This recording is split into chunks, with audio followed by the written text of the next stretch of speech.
नमस्कार दोस्तों, इस वीडियो में हम बात करेंगे कि कैंसर के जो कॉमन साइड इफ़ेक्ट्स हैं उनमें से जो बाल झड़ना मतलब हेयर लॉस यानी एलोपेशिया बहुत ही परेशान करने वाला साइड इफ़ेक्ट है और ये third most common side effect है कीमोथेरेपी का। ज़्यादातर लोगों के ये दिमाग में रहती है कि जो बाल झड़ रहे हैं कैंसर में वो कैंसर की बीमारी की वजह से झड़ते हैं। तो जब कोई आदमी किसी के बाल झड़े हुए देखते हैं तो लगता है इसके कैंसर बहुत ज़्यादा फैल गया और इसके तो बीमारी फैल गई, अब ये बाल भी झड़ गए, अब पता नहीं ये रहेगा कि नहीं रहेगा। ऐसी बात नहीं है। वो जो बाल झड़ रहे हैं वो कैंसर के ट्रीटमेंट से होते हैं 99%, या वो कीमोथेरेपी या वो रेडियोथेरेपी या कोई अदर ड्रग। क्योंकि हम जब मेडिसिन देते हैं तो वो बॉडी के अंदर कुछ चेंजेज करती है, उस चेंजेज की वजह से हेयर लॉस हो सकता है। जो कीमोथेरेपी है ये क्या है, कैंसर के लिए जो भी हम दवाई दे रहे हैं, जो कैंसर सेल्स है वो क्या होती है तेज़ी से डिवाइड करती है। तो जब तेज़ी से डिवाइड करने वाली सेल को ख़त्म करने वाली दवाई हम देंगे तो हमारे बाल है, जैसे नाखून है, बाल है, ये दोनों ही तेज़ी से वृद्धि करते हैं। तो जो बाल तेज़ी से वृद्धि करने वाले, तो उन दवाई को ये नहीं पता लगता कि इनको डैमेज करना है कि नहीं करना है।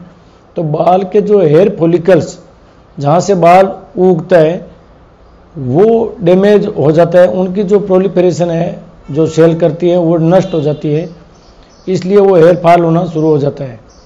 और ये ज़्यादातर केस में टेम्परेरी है, वापस आ जाएंगे। कीमोथेरेपी में जो हेयर फॉल होता है वो होता है 2 से 4 सप्ताह के बीच में शुरू हो जाता है। जैसे मान लो आज कीमोथेरेपी लग गई तो 15 दिन के बाद थोड़े थोड़े बाल उतरने शुरू हो जाते हैं। जैसे हाथ लगाते हैं थोड़े बाल आ जाते हैं या झड़ने शुरू हो जाते हैं। महीने भर बाद देखते हैं तो वो कहते हैं नहीं काफ़ी होता है। किसी किसी पेशेंट में दर्द भी होता है, क्योंकि बाल तेज़ी से उतरते हैं तो उनमें दर्द भी होने लग जाता है और वो गिरने लग जाते हैं बाल ऑटोमेटिक, कंघी करने पे, हाथ लगाने पे, इस तरह से। तो पेशेंट घबरा जाता है। और सबसे बड़ी बात है, जब बाल नहीं होते तो जो पेशेंट की प्राइवेसी होती है, जो वो बीमारी को किसी को बीमारी के बारे में बताना नहीं चाहता, वो भी बाल हटने से लोगों को पता लगने लग जाता है। ये एक बहुत बड़ी दिक्कत है इसके साथ। जो बाल हट रहे हैं वो कीमोथेरेपी चलती रहेगी तब तक वापस नहीं आएंगे। जैसे ही कीमोथेरेपी बंद होगी उसके 2 से 3 महीने के अंदर वापस आना शुरू हो जाते हैं। 6 महीने में लगभग पूरे वापस आ जाते हैं। और उनकी जो क्वालिटी होती है, या पतले बाल है, कर्लिंग है, या कोई कलर चेंज रह जाता है, वो भी धीरे धीरे साल भर के अंदर पूरा नॉर्मल जैसे पहले था वैसा हो जाता है। बहुत ही कम मेडिसिन है जो परमानेंट हेयर लॉस कर सकती है। मतलब वो नहीं है कि वो हर बार परमानेंट हेयर लॉस ही करे, लेकिन कर सकती है, वो रेयरली होता है। इसलिए ज़्यादातर जो कीमोथेरेपी के पेशेंट होते हैं उनमें 6 महीने के अंदर अंदर बाल वापस आ जाते हैं। इनमें जो बाल हटते हैं वो बीच बीच से हटते हैं। ऐसे नहीं है कि एक जगह से हट गए बाकी जगह पड़े हैं, वो सारे ही यूनिफॉर्मली हटते रहते हैं। तो पहले बाल है वो कम होते जाएंगे, कम होते होते सारे हट जाएंगे। इसके लिए किसी भी तरह की दवाई लगाने की ज़रूरत नहीं है। किसी भी तरह की मेडिसिन से ये जल्दी आ जाए और उससे हमें बेनिफिट हो जाए, ऐसा कोई ट्रायल्स में देखने को मिला नहीं है। अब बात रही रेडियोथेरेपी की।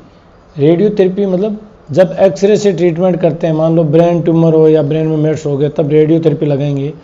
तो उसकी वजह से जो बाल हटते हैं वो भी जनरली 3 वीक से 4 वीक के बाद हटने शुरू हो जाता है, जब हम रेडियोथेरेपी शुरू करते हैं तब से। और 3 से 6 महीने के अंदर वापस आ जाते हैं।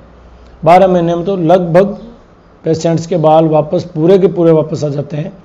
अगर ये ब्रेन की जो रेडियोथेरेपी लग रही है उसकी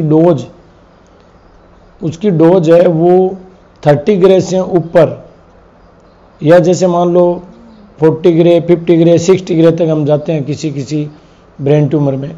तो 60 ग्रे तक जाते हैं तो वहाँ पे बाल आने के चांस थोड़े कम हो जाते हैं, लेस देन 50% हो जाते हैं।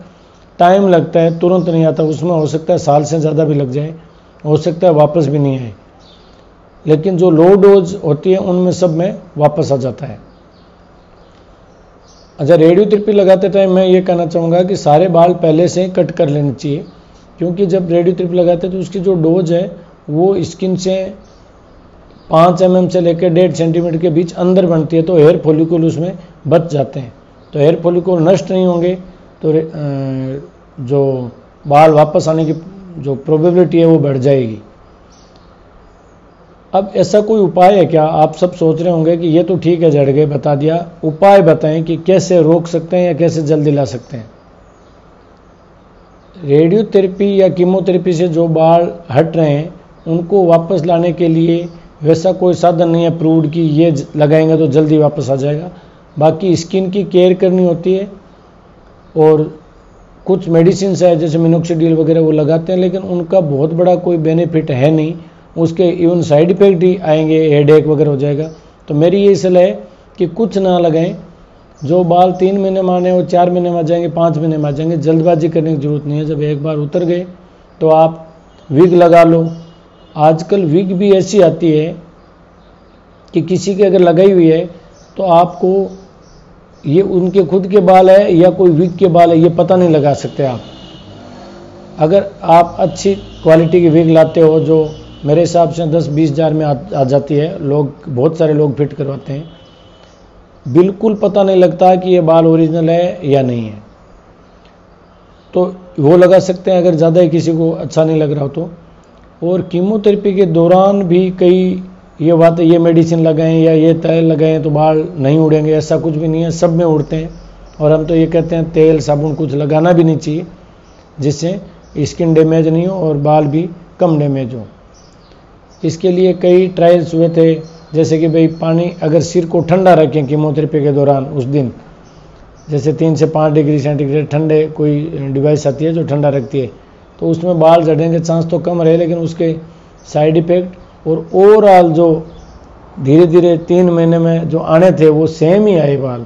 जैसे जो ये उपाय नहीं किया और जिसने किया उन दोनों में सब सेम था, इसलिए वो कारगर नहीं है। इसलिए कीमोथेरेपी या रेडियोथेरेपी से जो बाल झड़ रहे हैं इनको रोकने के लिए हमें कोई बहुत ज़्यादा प्रयत्न नहीं करना चाहिए।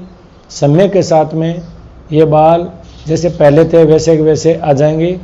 हाँ ज़रूर जब बाल उड़ते हैं तो आपके लिए ये परेशानी वाला टाइम हो सकता है, लेकिन जब हम हमारे जीवन को बचाने के लिए संघर्ष कर रहे होते हैं तो हमें कुछ छोटी छोटी चीज़ों की कुर्बानी देनी पड़ती है। ये अच्छी बात है कि इसमें परमानेंट हेयर लॉस नहीं होता। धन्यवाद।